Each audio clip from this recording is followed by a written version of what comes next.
Assalamualaikum warahmatullahi wabarakatuh. Ya. Perkenalkan, nama saya Atasha Nurlinda dengan NIM 230300250. Di sini saya melakukan wawancara dengan Mbah Munawat. Mohon Pak, perkenalkan dulu nama, usia, dan Bapak di sini seperti apa?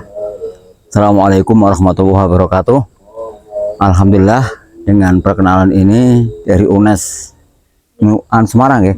UNES Semarang, yang pada waktu siang ini kita sama-sama menyaksikan tinggalan budaya zaman dulu, zaman Hindu, zaman Buddha dulu sebelum ada kampung desa di Watu Pawon ini.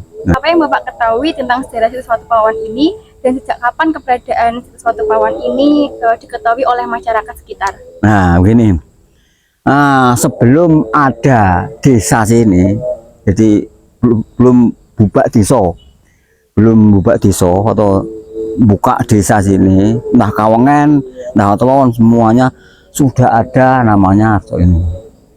Nah, Arso ini menurut dari keterangan orang-orang dulu kan pernah ada namanya Kerajaan Kalingga. Nah, Kerajaan Kalingga Jepara. Kemudian Kalingga itu membuat patung nama Gedung Songo di Gunung Ungaran. Ini kan Kalingga. Nah, sini lewat. Nah, jadi ini kawasan Kerajaan Kalingga sebelum ada Majapahit.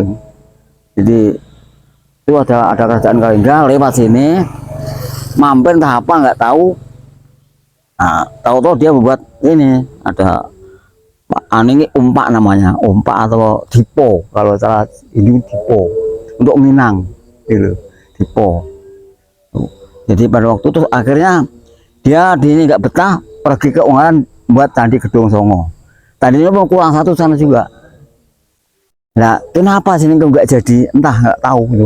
Sebabnya kenapa? Nggak tahu tuh. Kok nggak bisa nggak jadi meninggalkan arca di sini, atau patung di sini kok akhirnya nggak jadi. Terus akhirnya pindah ke Gunung Ungaran, buat Candi Gedong Songo. Sana pun juga nggak komplit, nggak sampai 9. Ya, nggak sampai 9. Jadi entah, tapi suksesnya di sana. Jadi ketika dari Jepara pergi sini kan jalan tengah-tengah sini, berhenti di sini buat ini. Dan cerita yang dulu memang kenyataan masih ada. Ini dulu tempatnya di sini. Terus semuanya sana itu sudah dikasih batu 4 segi 4 tuh loh, macam ini bawahnya. Sekarang hilang semuanya, dipindah di masjid, diambil orang, entah enggak terus. Bagus batunya itu seperti bata tapi besar. Nah ini contoh, ini batu ini. Nah, ini semua batu ini ya, contoh ini dulu semua sampai sana itu rata tuh pakai ini. Jadi dulu mau rata gitu, karena zaman nggak tahu sejarah, pokoknya yang penting dipakai untuk pondasi rumah. Bahkan orang masalah sini untuk apa ya, karena masjid belum ada apa, diambil diratakan di masjid untuk sholat, ditata rapi di masjid untuk sholat pertama kali masjid itu. Ya, masih ada, masih kalau kita nunggu dalam ada, masih ada. Terus yang lain yaitu semuanya rata semua tuh. Nah, dulu ini namanya Dipo adalah zaman Hindu itu dulu untuk nginang, untuk apa ya, berobat atau apa tuh. Karena sini namanya Watu Pawon, ini bentuk seperti pawon, ada atau ini batu pawon saja, Watu Pawon aja lah, bentuknya seperti pawon. Pada masa itu dihadapkan ke kampung sana, ini kan dihadapkan sana. Nah, pada waktu dulu kan sini juga belum Islam, masih Hindu Buddha ya bantu. Kakek saya atau apa ya, yang saya Mbah Buyut saya masih anak anime semua Hindu Buddha. Jadi ini biar selamat, karena ini percaya ini di Watu Pawon ada mau ke kampung sana. Yang mana kan ke sana dia. Jangan dirubah ini besok. Enggak berani dirubah nih. Ada ke sana nggak boleh. Katanya kalau dirubah hadapan nggak ke kampung, kamunya nanti kena balak katanya gitu.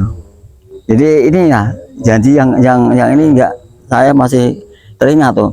Jadi patung ini dianggap pawon karena untuk sesembahan zaman Buddha dulu, diadakan ke kampung sana biar selamat. Masyarakatnya biar selamat semua.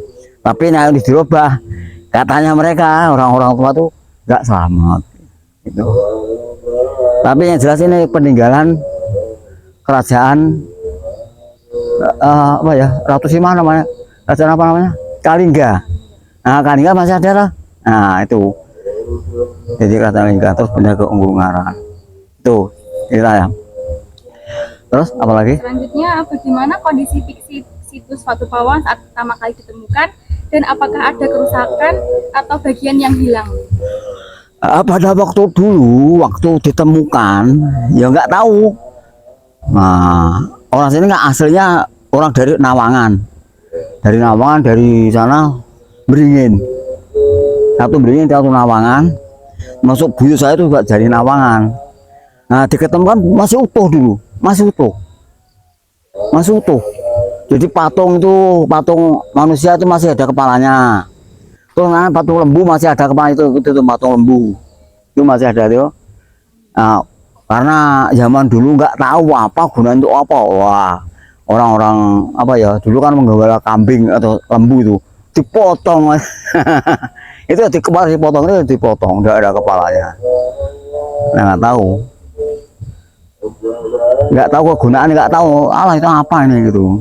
Padahal ada gunanya juga, karena dengan ini patung ini yang digunakan untuk desa Watu Pawon ini lah gitu.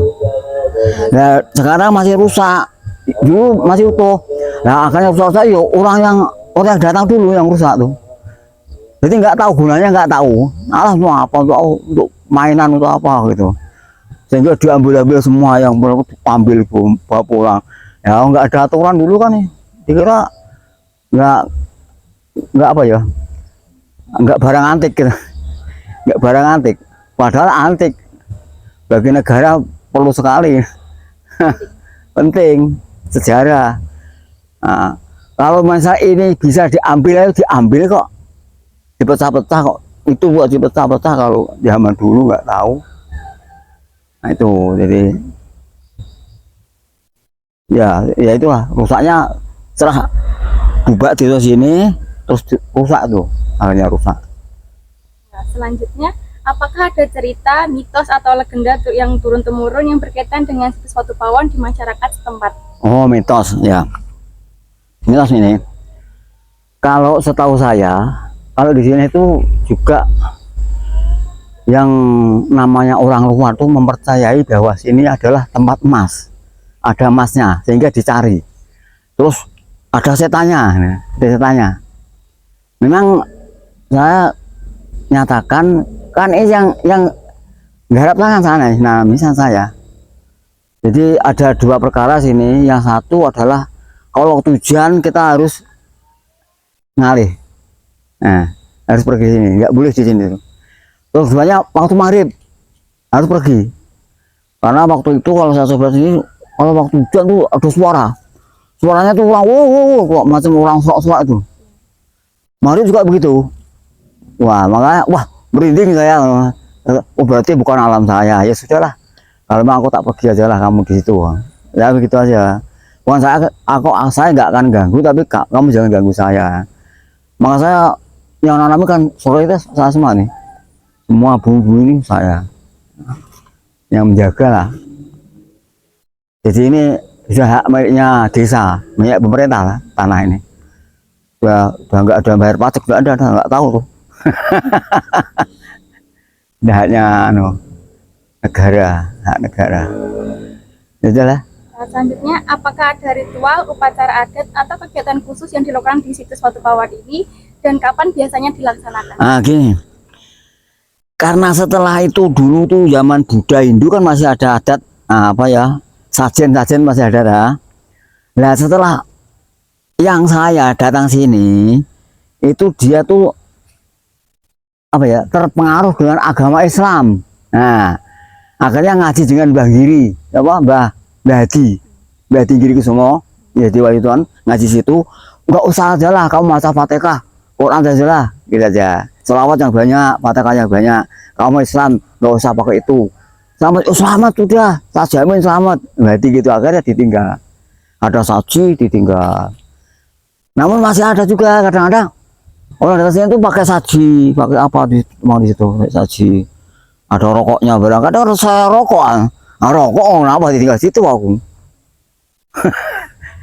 Ada rokoknya juga kadang-kadang, ada rokoknya juga. Ada apa ya? Apa jeruk tuh, jeruk. Ada apelnya. Saya makan mau apa itu? Nah kalau orang Islam itu bukan untuk setan, untuk manusia. Makan kalau busuk nggak dimakan, percuma. Terima kasih ya Pak Iya, iya, iya. sudah menjawab pertanyaan tadi. Iya.